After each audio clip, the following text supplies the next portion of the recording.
नमस्कार, स्वागत है हमारी इस खास रिपोर्ट में। मैं हूं आपके साथ साक्षी मंगाई। सदन से लेकर सड़क तक एक बवाल अग्निपथ।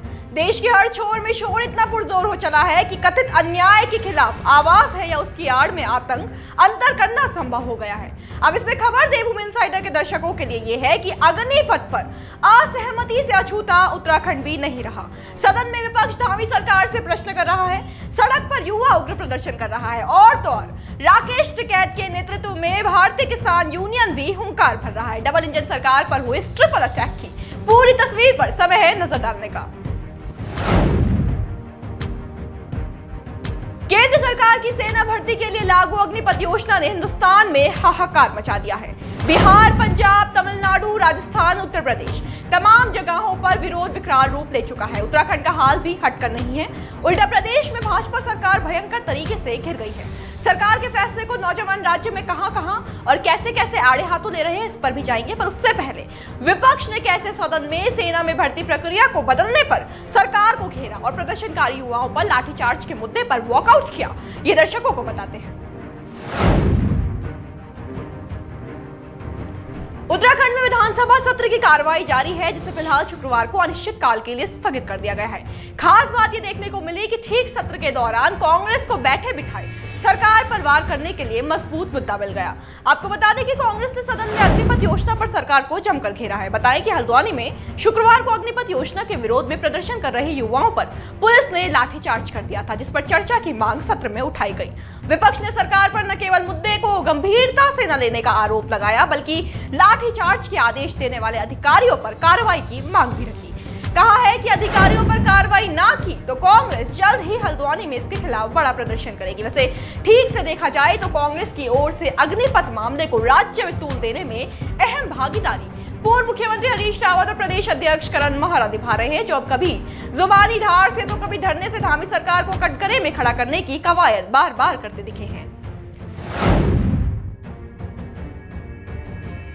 अग्निपथ पर चल रहे भीषण विरोध के मामले को हरदा न भुनाए मुमकिन ही नहीं, और उनका सबसे असरदार अस्त्र यानी मौन व्रत, उसका प्रयोग वो प्रदर्शन में ना करें, ये भी असंभव है। सो एक बार फिर हरीश रावत बैठ गए हैं मौन व्रत पर। अग्निपथ योजना को लेकर दरअसल उत्तराखंड में राजनीति शुरू हो गई है। इसी कड़ी में अग्निपथ योजना के विरोध में कांग्रेस के वरिष्ठ नेता हरीश रावत ने 1 घंटे का मौन व्रत रखा।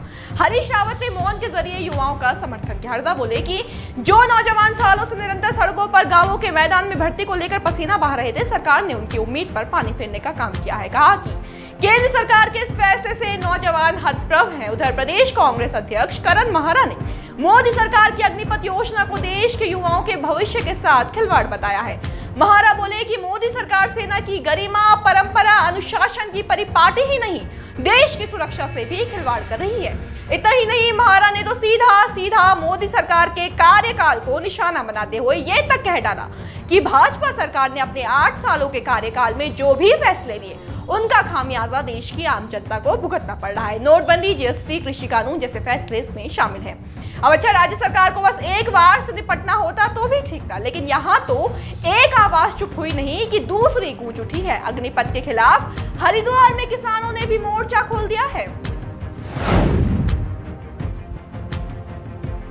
धर्मनगरी में चल रहे भारतीय किसान यूनियन टिकैत गुट के 3 दिवसीय किसान महाकुंभ चिंतन शिविर के दूसरे दिन शुक्रवार को यूनियन के राष्ट्रीय अध्यक्ष नरेश टिकैत के नेतृत्व में शनिवार को लालकोटी से रोड़ी बेलवाला मैदान तक पैदल मार्च निकालने का निर्णय लिया गया था। इसी के तहत भाजपा के राष्ट्रीय प्रवक्ता राकेश टिकैत के नेतृत्व में शनिवार को किसानों ने मार्च निकाला।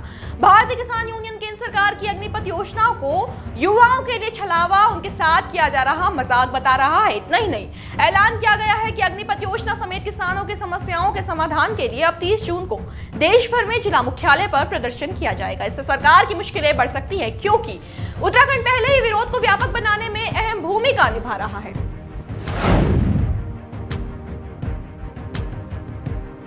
उत्तराखंड में चंपावत, बागेश्वर, पिथौरागढ़, टिहरी से शुरू हुए आंदोलन ने देखते ही देखते उग्र रूप धर लिया। आज हल्द्वानी तक पहुंची, जहां शुक्रवार तिरंगा लेकर सड़कों पर युवा बड़ी तादाद में उतर आए। सरकार के विरोध में नारेबाजी करते हुए युवाओं ने तिकोने पर जाम लगाया। फिर कुछ ऐसे ही हालात कोटद्वार में भी दिखे, जहां युवाओं ने जमकर योजना के खिलाफ नारेबाजी की। देहरादून में भी युवा सड़कों पर आए और योजना वापस लेने की मांग की। इसके बीच एक बड़ी खबर ये रही कि विरोध का असर रेलवे संचालन पर दिखा है। अग्निपथ योजना के विरोध को देखते हुए रेलवे ने बड़ा फैसला करते हुए मुरादाबाद मंडल से चलने वाली कुछ ट्रेनों को कैंसिल कर दिया है। हावड़ा से चलकर देहरादून आने वाली उपासना एक्सप्रेस का संचालन लगातार प्रभावित होने के बाद 18 जून को ये ट्रेन रद्द कर दी गई। बताया कि रेलवे बोर्ड ने देश भर में 100 से ज्यादा ट्रेनों का संचालन निरस्त किया है। कुल मिलाकर अफरा तफरी का एक तरह से देश में इस वक्त माहौल बना हुआ है। कई बार कह चुके हैं, फिर कह रहे हैं, ये फैसला केंद्र का है, पर क्योंकि आंदोलन व्यापक है तो राज्य सरकार को राज्य स्तर पर इससे निपटना होगा। देखिए, धामी सरकार के लिए ये बहुत बड़ी चुनौती है, क्योंकि प्रदेश में सेना रोजगार का सबसे बड़ा साधन है। तो ऐसे में किस तरह मुख्यमंत्री विपक्ष के अटैक को डॉज कर प्रदर्शनकारियों को संतोषजनक उत्तर देते हैं, इस पर हमारी लगातार नजर रहेगी। मामला युवाओं के भविष्य का है, इसलिए जवाब आपके लिए भी जरूरी है। तो स्थिति पर रखें नजर, बने रहें देवभूमि इनसाइडर के साथ। आज ही डाउनलोड करें देवभूमि इनसाइडर ऐप।